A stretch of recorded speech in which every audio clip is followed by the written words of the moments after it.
It's got a little cow. All right, guys, we finally did it. We are talking about War of the Worlds by H.G. Wells.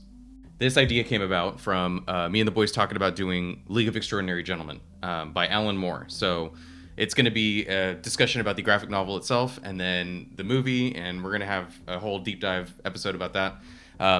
But it kind of got me excited because the concept of League of Extraordinary Gentlemen is these sort of Victorian era, old school heroes and old school monsters and stuff. And it's kind of a mashup of those concepts and reskinning them and telling this kind of cool steampunk story with these characters. And it got me excited about reading, some of the old classics. So I thought, why not start with War of the Worlds? This was a hell of a ride. Now, considering that it came out in 1898, it is worlds away from any of our alien stories nowadays, for sure. Just coming off of reading Project Hail Mary, Jeremy and I are going to be doing a video on that very, very soon. But just the idea that this concept of an invasion from Mars, an invasion from off planet in the 1800s is just wild to me. So we're going to be talking a little bit about it today. This is not going to be a classic book review. This is more so a reading blog. I'm just kind of telling you guys where my head's at, what I'm reading, what's going on. Tell you a little bit about the story itself and sort of my experience with it. And I'm going to be enjoying some Twinings orange Ceylon today in my I Want to Believe mug. I've got my poster over there too. Got my little alien shit. So yeah, this was really fun, you guys. I got my shirt, got my alien shirt. This was real fun. I have some opinions, and I think a lot of people have the same opinions with this. We're looking at it through 2026 eyes, right? So that's gonna be a bit of a hump for Modern Eyes to get over. Is just the writing style and the pace and all the things you expect going back and reading old stories. If you can get over the hump, you're gonna have a hell of a time.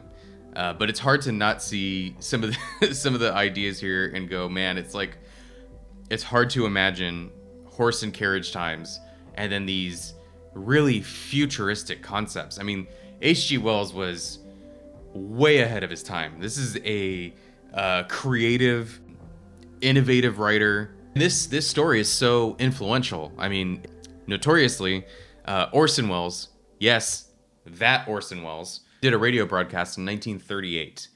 Very famously, there's like an urban legend associated with this, that when he was doing this radio broadcast, people were tuning in and not realizing that it was, a fictional account. It was based on a novel.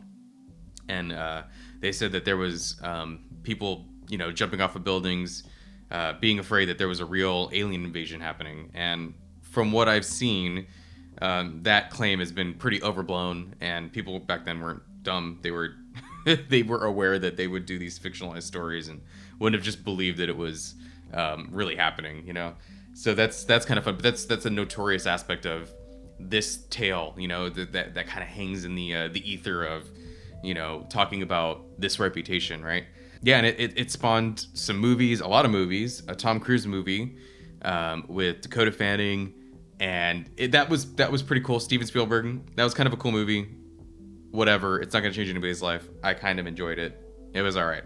And I just listened to Jeff Wayne's musical version of The War of the Worlds from 1978. I was walking the dog, and I just had my headphones on, and I was listening to this. I mean, so cool. Very cool music. There's some narration in there, and it's just crazy to think that this story has stood the test of time, and they're remaking it well into the 2000s. So, there's something to be said about its lasting power, and the concept is just really fun. Just, we are obsessed with the idea that there are life forms out there, intelligent life forms out there, and then not just that they exist, but some of them might want to do something with us. So it's a pretty scary concept. I mean, and that's one of the things here. It's written more like a thriller than it is a horror. It is science fiction after all.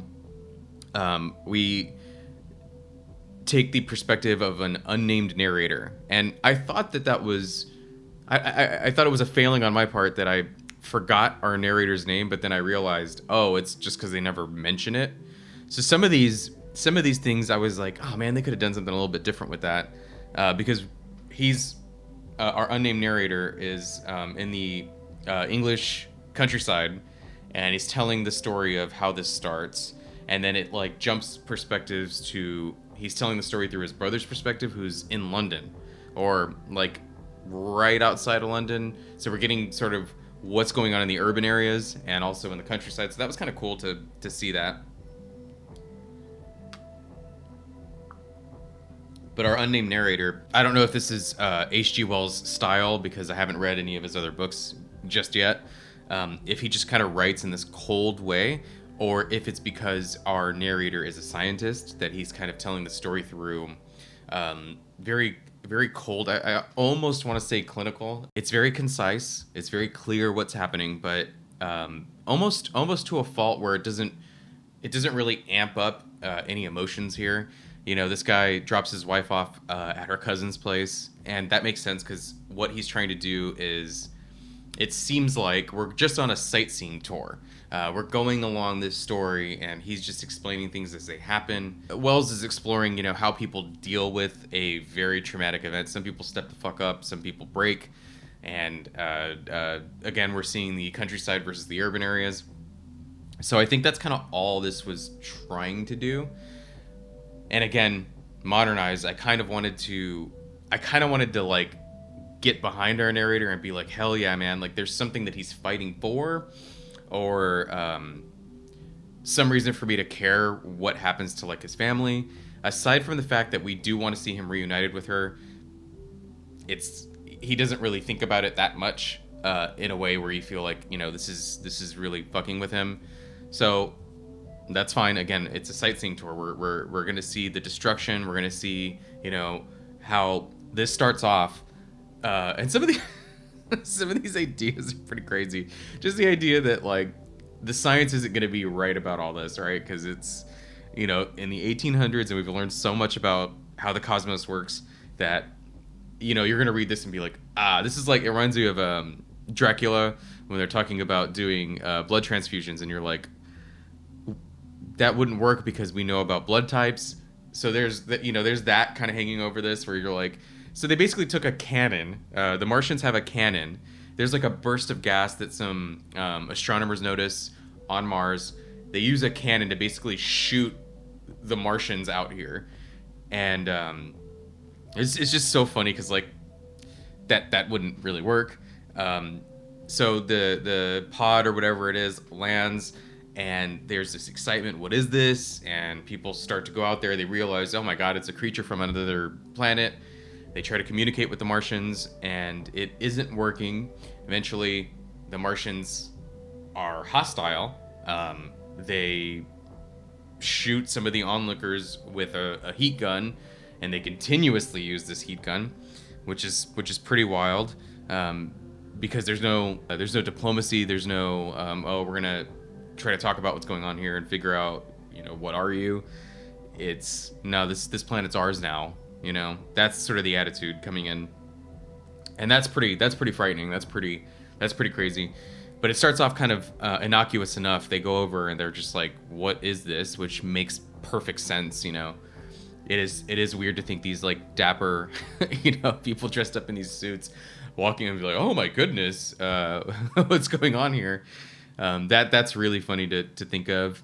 And then of course when they learn that they're hostile, the concept is they don't look, as long as we stay away from the crater where they're at, they can't really get over how much Earth's gravity is.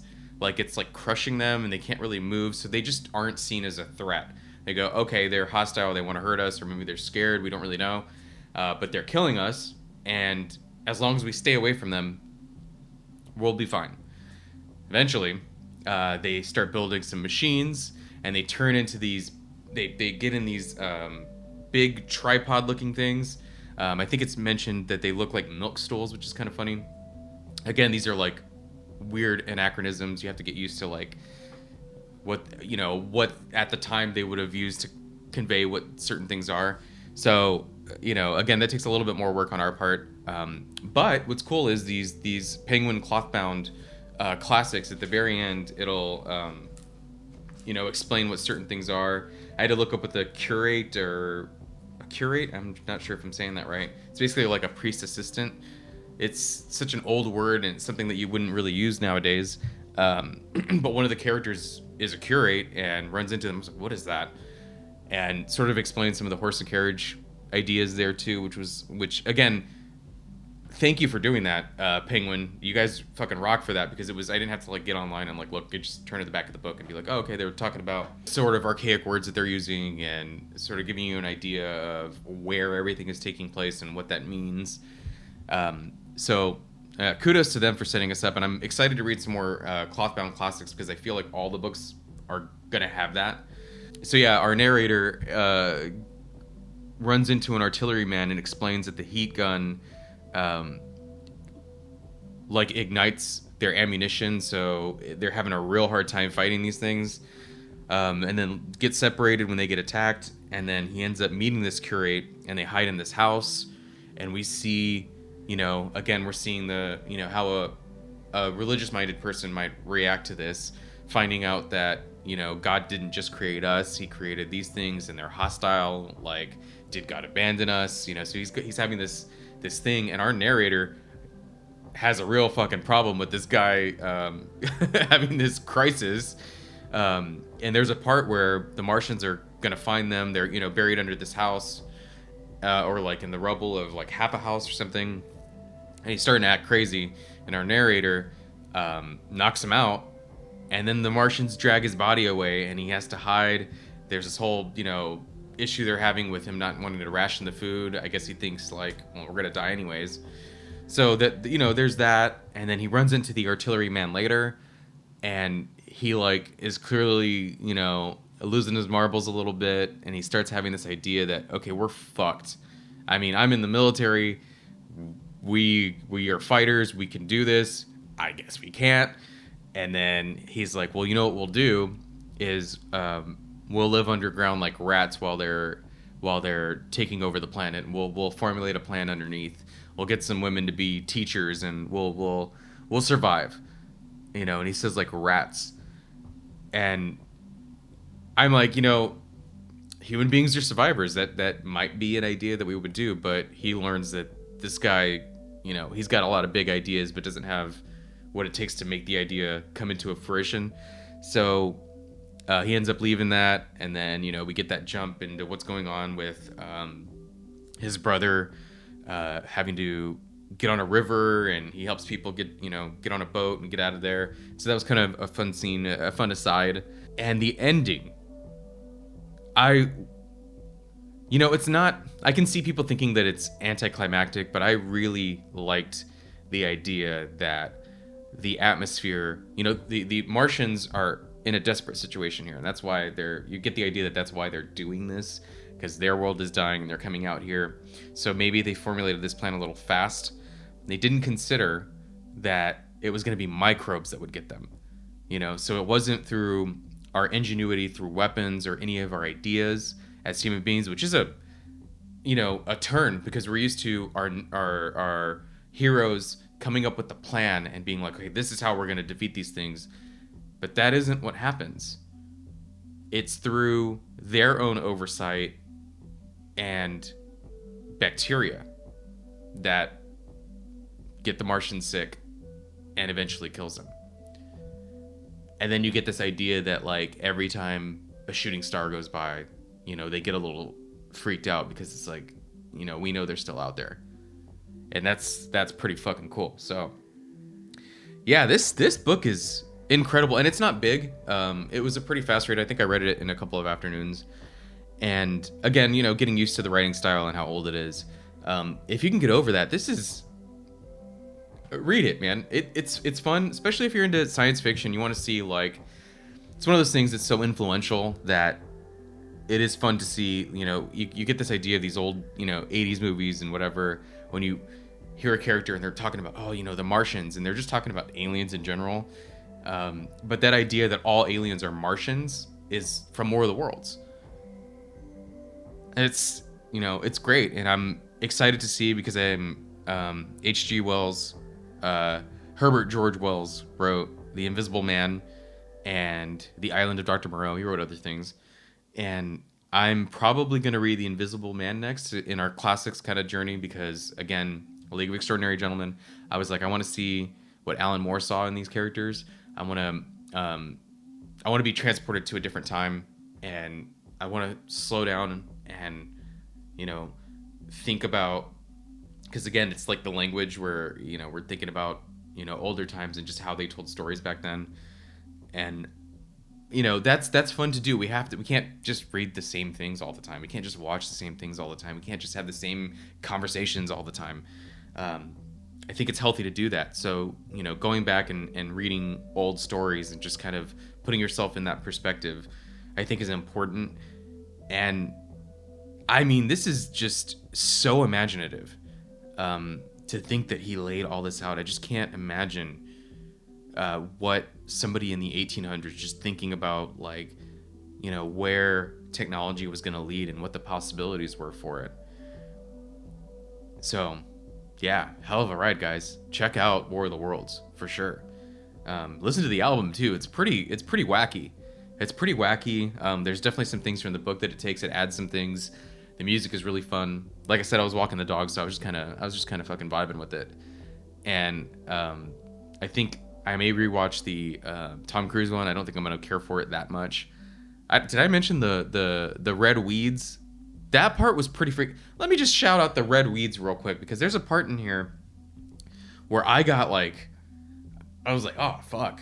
When our narrator drinks water, because this is over the course of weeks that this is happening. We're talking about rationing food here. Well, they're rationing water and stuff as well. So there's this like survival aspect, not just from, we do not want the Martians to kill us. It's, we need to get some fucking food and water. We gotta, we still gotta eat, So, there's a part where he, drinks water for a stream, and there's the red weeds there that the Martians brought. And again, because we can't talk to them, we don't know if it's part of a terraforming plan, or if it, through the course of them launching the Martians here, they look like these weird octopi, that maybe like some seeds got stuck on them, or it was like, did they maybe not do it on purpose? We're unsure. So there's some theories in there as to what they're doing. But then the narrator drinks water from the stream with the stuff in there, and he talks about it having this weird, acrid, like metallic taste. And I was like, I remember thinking, don't fucking do that, because, as a, you don't drink water. You're gonna drink. They're telling us not to drink water out of the hose that's from the backyard anymore because of the microbes that could be in the hose itself. And, thinking how we grew up just drinking out of the hose from outside, and now kids would not do that, right? Because, we know about, getting illness from drinking dirty water. So he's going to drink not only dirty water from a stream, but that has this like alien shit growing in it. Or being like, dude, you're going to get sick. And then our fucking aliens get sick.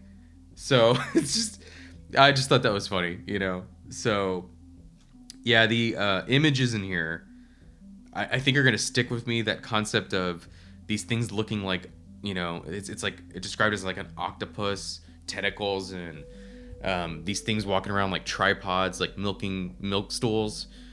I think some of the imagery in here is just really cool. They kill people with like this gas. They've got like a heat ray, the red vines, and they have this like weird like fluorescent like purple light in the night. It's like bioluminescence. I mean, some of the imagery in here is just fantastic.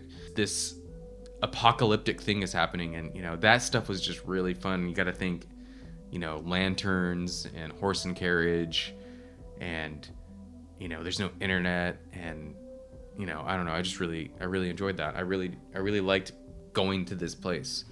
So yeah, it's gonna get a hell of a recommend from me. I'm gonna read some more H.G. Wells. I think we're gonna read some Edgar Rice Burroughs, some Poe.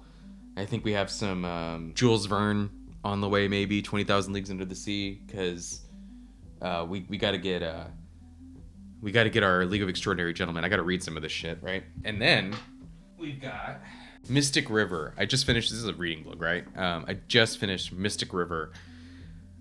5 out of 5. 10 out of 10. Amazing book. Hell of a ride. So much suspense.